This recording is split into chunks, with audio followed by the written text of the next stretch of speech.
మన తెలంగాణలో మొట్టమొదటి ఫ్యాక్టరీ అవుట్లెట్ మన ముకుంద జ్యువెలర్స్ లో లైట్ వెయిట్ ఆభరణాలు కలెక్షన్స్ ఎన్నెన్నో అన్ని జ్యువెలరీస్ పై VA కేవలం 2 to 12% మాత్రమే. విచ్చేయండి ముకుంద జ్యువెలర్స్. వెల్కమ్ టు ఆకాశరామన్న, నేను రేఖ. జూబ్లీహిల్స్ బైపోల్ ఫలితం బీఆర్ఎస్ అగ్ర నాయకత్వానికి మింగుడు పడని సత్యంగా మారింది. ఈ ఓటమిపై ఎట్టకేలకు అధిష్టానం దిద్దుబాటు చర్యలకు పూనుకుంది.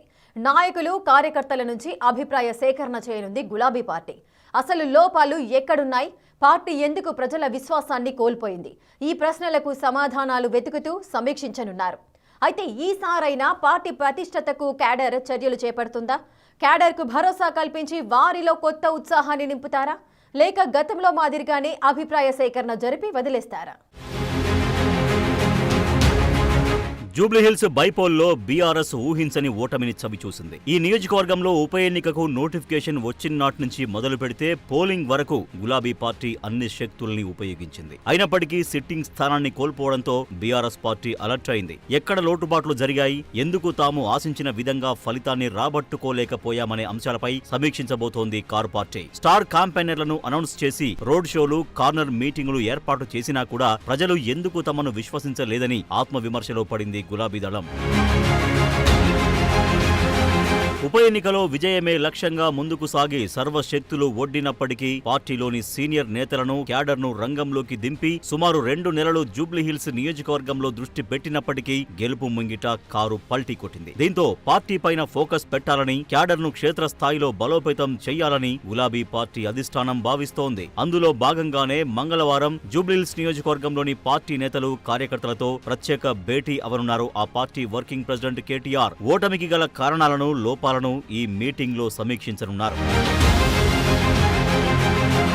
ప్రభుత్వ వైఫల్యాలను బలంగా ప్రజల్లోకి తీసుకెళ్లినప్పటికీ ఆశించిన స్థాయిలో ఆదరణ పొందకపోవడం పట్ల గులాబీ అగ్రనాయకత్వం కాస్త అసంతృప్తితో ఉందట. అయితే ప్రచారంలో తప్పు జరిగిందా, లేక పార్టీ నేతలు సరిగా పనిచేయలేదా, లేదంటే ముఖ్య నాయకులకు నాయకత్వ బాధ్యత అప్పగించకపోవడమా, మరేవైనా కారణాలు ఉన్నాయా అన్న అంశాలపై లోతుగా సమీక్ష చేయబోతున్నారట కేటీఆర్. గత అసెంబ్లీ ఎన్నికల్లో ఓటమి పాలైన తర్వాత కూడా ఈ రకంగానే క్యాడర్తో, పార్టీ ద్వితీయ శ్రేణి నాయకులతో తెలంగాణ భవన్లో ఓ సమీక్షా సమావేశం ఏర్పాటు చేశారు. అప్పుడు కూడా నాయకులు, కార్యకర్తల నుంచి అభిప్రాయ సేకరణ చేసి వదిలేశారు. అయితే ఆ సమావేశంలో డైరెక్ట్ గానే కొంతమంది వారి అభిప్రాయం చెప్పగా, మరికొంతమంది రాతపూర్వకంగా చీటీలు రాసి తమ అభిప్రాయాలను వ్యక్తపరిచారు. అయితే ఆ సమావేశంలో కొంతమంది నేతలు తమకు పార్టీలో సరైన ఆదరణ లభించడం లేదని, కేవలం కొంతమంది నాయకులు మాత్రమే గుర్తింపు పొందుతున్నారని వారి మనసులోని మాటను వెల్లబుచ్చారట.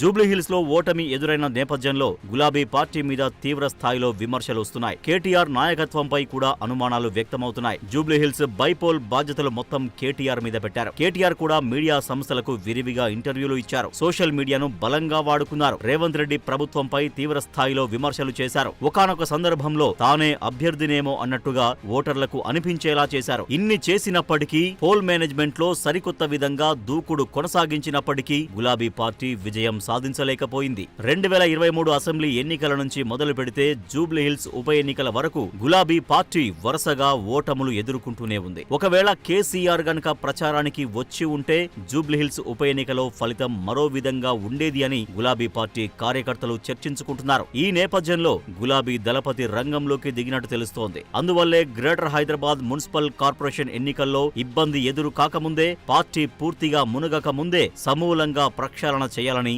కేసీఆర్ నిర్ణయించుకున్నట్టు తెలుస్తోంది. ఇప్పటి వరకు హడహాక్ కమిటీలతో పార్టీని నడిపించిన కేసీఆర్ రాష్ట్ర స్థాయి వరకు కొత్త నాయకత్వాన్ని నియమిస్తారని తెలుస్తోంది. ఇప్పటికే క్షేత్రస్థాయిలో పార్టీకి ఆదరణ అంతంత మాత్రంగానే ఉందని, అలాంటప్పుడు పరిస్థితి ఇలాగే కొనసాగితే పార్టీ మనుగడ కష్టం అవుతుందని భావించిన కేసీఆర్ ఈ నిర్ణయం తీసుకున్నట్టు తెలుస్తోంది.